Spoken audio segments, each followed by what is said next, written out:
we are now going to start to talk about one of Amarst's customers, Huel, how they are driving profitable, scalable growth through customer advocacy marketing with our partner, Mention Me.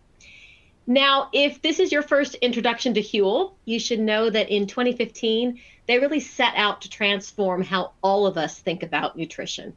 And that mission is to make nutritionally complete, convenient, and affordable food available with minimal impact on both animals and the environment. They've had an incredibly fast mindset of growth and innovation. And since launching in 2015, Huel has actually sold over 300 million meals to customers. So they are a really exciting company with a history of fast growth that we should be looking forward to hearing from.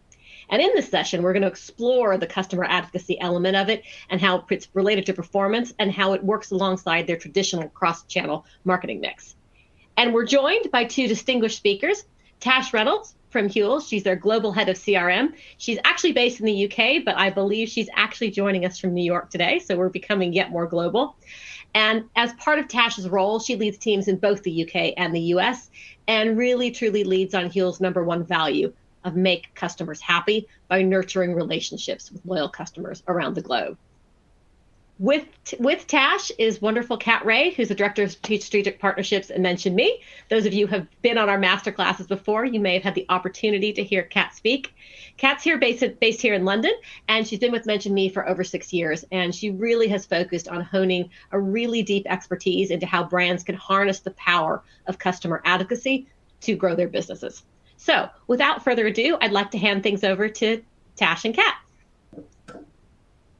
Great. Thank you so much, Sarah, for the introduction, and thank you everyone for joining today. So in terms of what we're going to be covering today in our session, so we're going to start by talking to the power of customer advocacy. First of all, talking about what customer advocacy is, but also why it's so important for businesses to be leveraging it to drive growth, especially in the current climate. And then we're going to talk about how Huel have done exactly that. And first of all, highlighting the value of their customer advocates, but also how Huel have leveraged advocacy data to supercharge profitable growth that they're sustaining. And if we have any time at the end, more than happy to answer your questions. But we're hoping it's a really useful session for you guys. That this session is jam-packed full of data, insights, tangible examples that you all can use as inspiration off the back of the session. So we really hope you find it useful. So before jumping straight in, we wanted to set the scene on why it's so important for brands to be leveraging customer advocacy to drive growth, especially in today's climate. So we know right now it is a really tough market out there, and there is a million reasons why that's the case. But two reasons that come up consistently as a challenge is, first of all, acquiring high quality customers is getting more and more challenging. And again, there's a variety of reasons for that. It is more competitive than ever. So everyone is competing over the same customers, and differentiating yourself can be really challenging.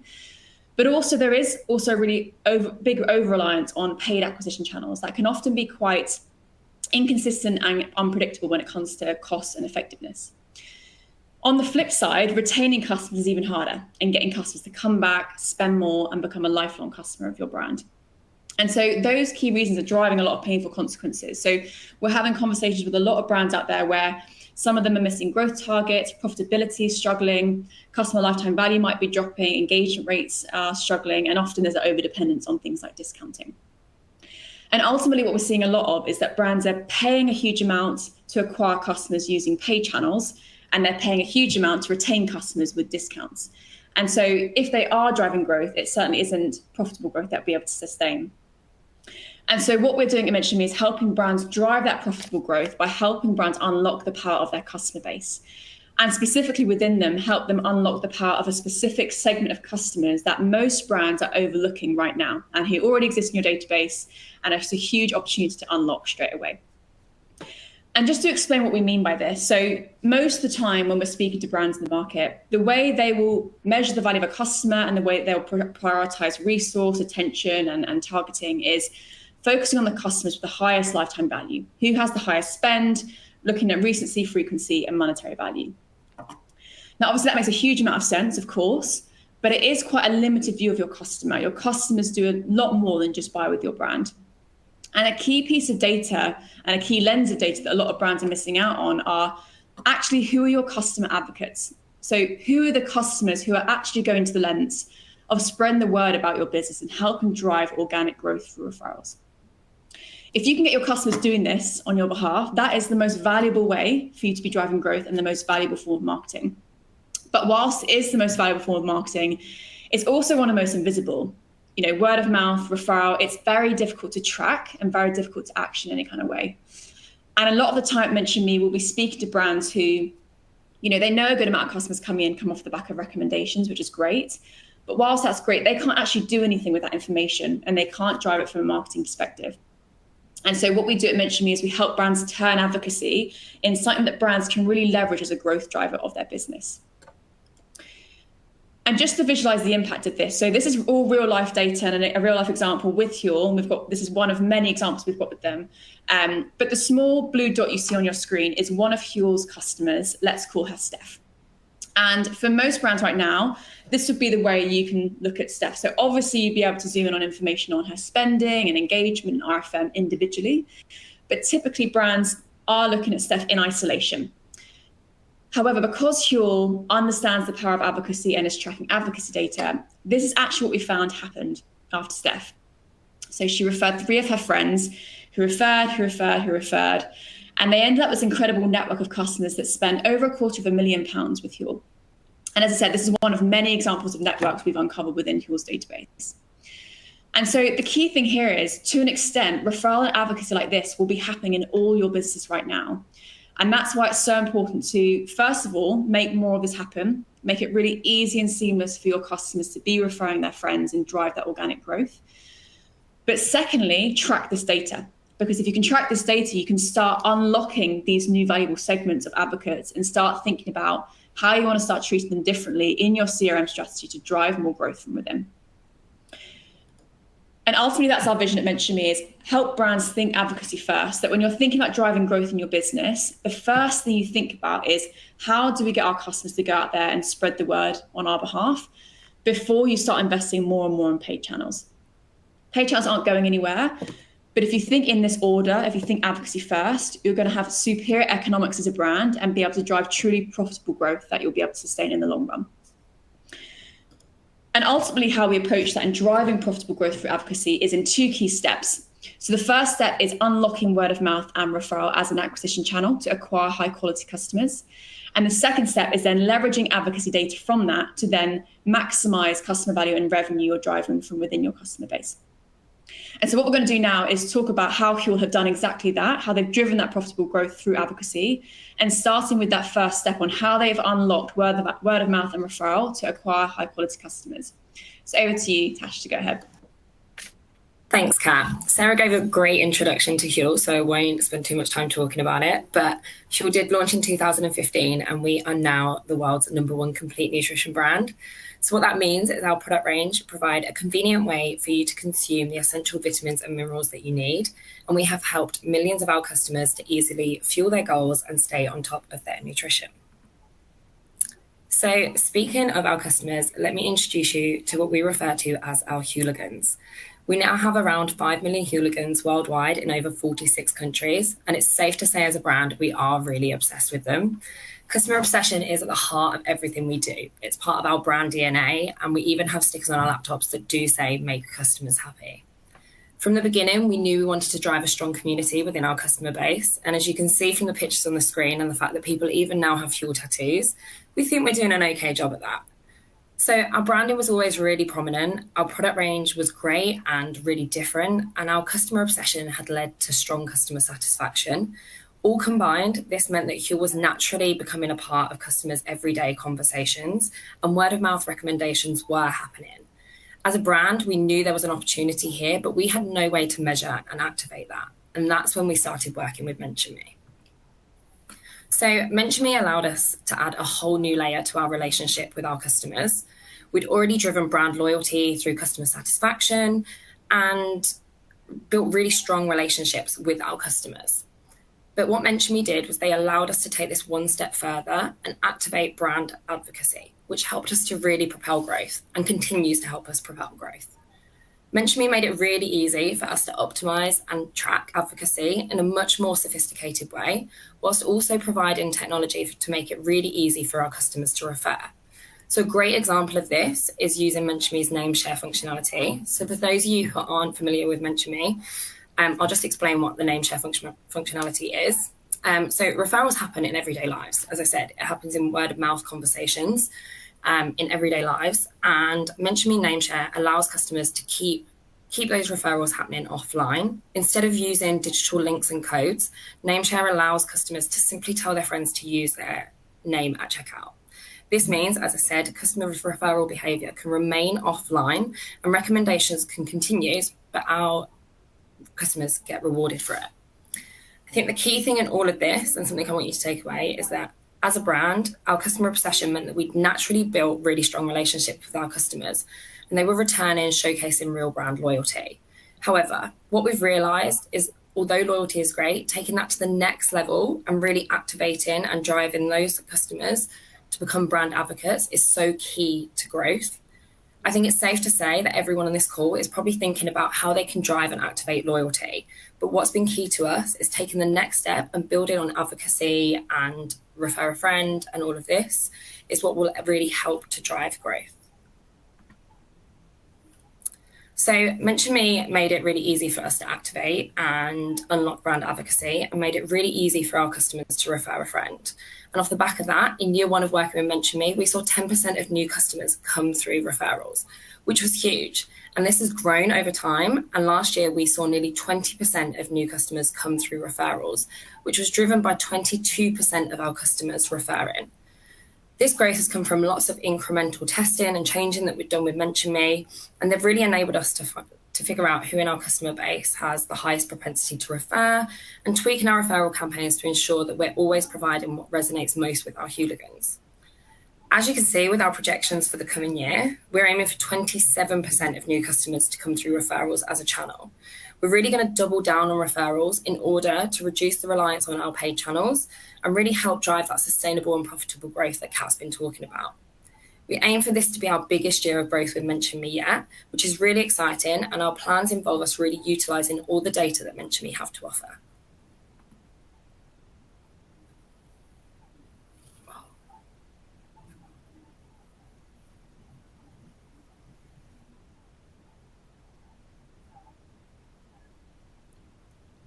Kat, I just think you're on mute there. Thank you. And as you're saying, on mute, beyond those amazing results that Tash just talked about in terms of that growth and new customers from being able to track and optimize referral, is it also enables you to really rethink the way you're looking at the value of your customer and unlock whole new valuable segments of customers you could be doing more with. And so, as I said at the beginning, the way to visualize this is most brands right now will measure the value of a customer based on their spend, looking at lifetime value, recency, frequency, and monetary value. But that is a limited view of your customer. And so we apply a whole new lens of advocacy data on top to get a much more holistic view of the true value of your customers. And so the way that we measure that is a metric called extended customer revenue, or ECR, which is the lifetime value of a customer as we all know it, plus all the revenue they've driven for referring their friends. And so just to visualize the impact of this, so let's say Huel have a customer, Steph. Steph makes two purchases with Huel a year. And so because she's not a particularly high spender, or her repeat purchase rate isn't particularly high, Steph is automatically segmented as lower quality. So sure, nurtured in the background, but not prioritized in any kind of way.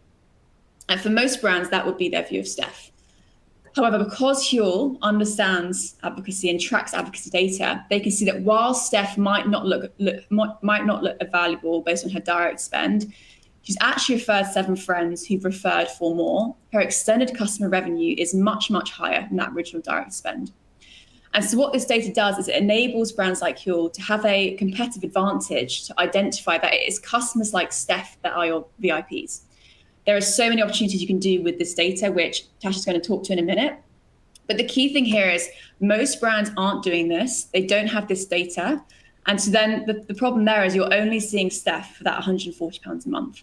So she could be sitting in your inactive or your defecting segment. She's not being prioritized. And so she might get frustrated, leave, and take all her friends somewhere else.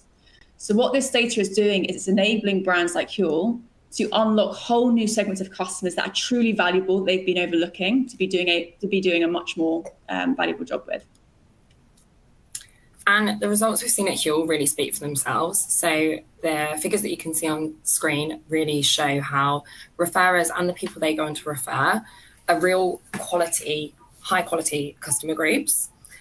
The one example on screen, I'm not going to talk through them all, but the one example that I really want to highlight is that if a hooligan starts their relationship with us through a referral, they're 3.5 times more likely to go on and refer themselves.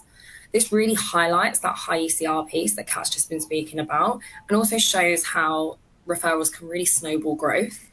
I think long story short, and what I really want you to all take away from this session is that advocacy and referrals can really drive both high quantity of customers, but also real high quality of customers as well. So far what we've talked to is how Huel has unlocked word of mouth and referral to acquire quality customers. But what we're going to talk about now is how they're then leveraging the advocacy data we just touched on to maximize customer value and the revenue they're driving from within their customer base. And the first thing to touch on that's really important is that when it comes to identifying your customer advocates, they're not always the customers you think they're going to be. So when I was going through that referral chain earlier and showing Steph her original spend and then her ECR, there might be some people on the call thinking, that's great, good to know who's referring, but I assume the people spending the most are the people who refer the most, and so we've got them covered in our top spending segments. That's actually not the case. So we've done analysis across over 500 clients, and there's absolutely no correlation between how much someone spends with the brand and how much they refer. And so again and again, what we're finding is it's genuinely customers like Steph that don't look valuable based on spend, that often are driving the most indirect revenue through referral. And that was absolutely the case with Huel. So to give some context on Huel's segmentation strategy. So Huel work with an agency right now that helped them identify different customer segments. And they base this on data such as data points on location, gender, lifestyle, things like that. So you can see on the screen some examples of the segments that Huel uses, and that really helps them target their messaging and engagement to make sure that they're tailoring that in the right way. However, when it comes to Huel figuring out where they were going to prioritize their efforts on which segments to spend most of their time on, previously what Huel did is they were looking at which of these segments have the highest lifetime value, and that was where they were focusing most of their attention focus on engaging and retaining.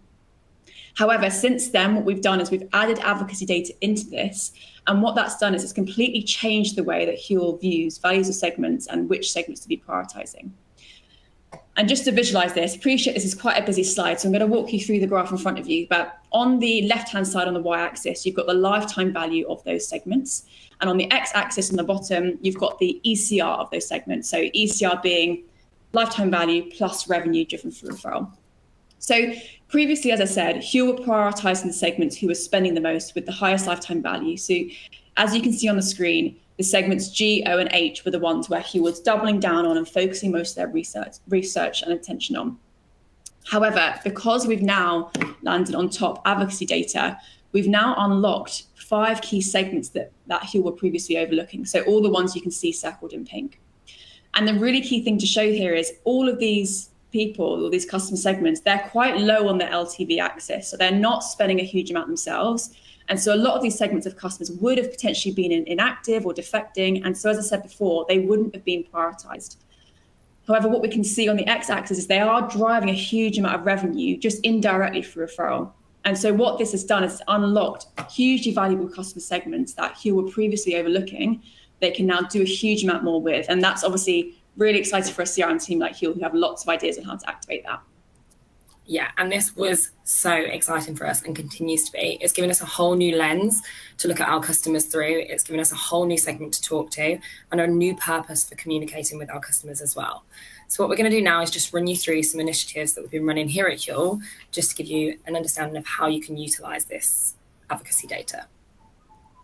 So the first thing I'm going to talk you through is around product launches. So as a brand, we're always expanding our product range, always launching new products and new flavors. But until now, we haven't been utilizing advocacy data as part of these product launches. What we decided to do for our most recent product launch, which is our Black Edition Ready to Drink, as you can see on the right-hand side of your screen, was really treat our advocates as the everyday influencers that they are. We decided to target those customers that sat within the behavioural segment most likely to purchase this product, but then also overlaid that high ECR data to find the perfect cohort of customers. So what that gave us was the customer group most likely to purchase this product, but also most likely to go on and refer it as well. We created a beautiful gifting box that our influencer team actually poached for themselves as well and sent it out to influencers as well. And we sent that out to these customers completely free of charge as a way to say, thanks for being a great advocate, and here's some free products of our new range for you to try. Now, we were measuring the impact of this based on purchasing and referring, but the results we found was so much bigger than that. So we actually had a 150% increase in new product social shares, not just on traditional channels that we see, but also on LinkedIn as well. So we unlocked a whole new channel that we could potentially use in our social strategy going forward. But it was also really interesting to see that if we'd done this with just high value customers that were spending a lot, we might have seen some increase in social shares, but because we did it with advocates, they really wanted to shout about our brand. We also saw a 280% increase in positive customer service contacts. And who doesn't want to be part of the team that's causing positive tickets rather than just negative ones all the time? And at the point that we pulled these slide results, we saw that 25% of these customers went on to refer that new product to their friends. We know this has gone up since then, but that's still a quarter of the customers at the time had gone on to refer. Now, I think what's really key in all of this is that utilising these referrers gave us a whole new segment and tone to engage with around our product launch. And if we'd taken this same concept and done that with high value customers, yes, they probably would have gone on to purchase, but doing it with advocates really unlocked a whole new customer group that was seeing our product being recommended it from their friends and family as well. So because of the success of this is something we're going to roll out as part of our ongoing product launch strategy, and we're really excited about that. We're also utilising MentionMe's AI capabilities. Yeah, just to give some context on this. So in our platform, not only can we measure the existing customer revenue of a customer, we can also predict that using AI and machine learning. So we can predict of your customers who are likely to become advocates in the near future. And we can also measure of your existing advocates who are sharing, who are likely to stop sharing in the near future as well. Yeah, so with these customers that were likely to stop advocating and referring, we've taken the hypothesis that these customers have already recommended the product they purchased to all the relevant people in their life. So does giving them a new product to try unlock new people they can refer Huel to, and therefore prevent them from lapsing as an advocate? So what we've been doing with this customer group is sending them a product that, although it might have an affinity to the product they currently purchase, is something they've never tried before, to not only see if they go on to purchase it, but do they go on to refer new people and therefore stop themselves from lapsing as an advocate. This again has given us a whole new purpose for communicating with these customers, plus they feel really rewarded and valued, and they're getting something free from us as a brand.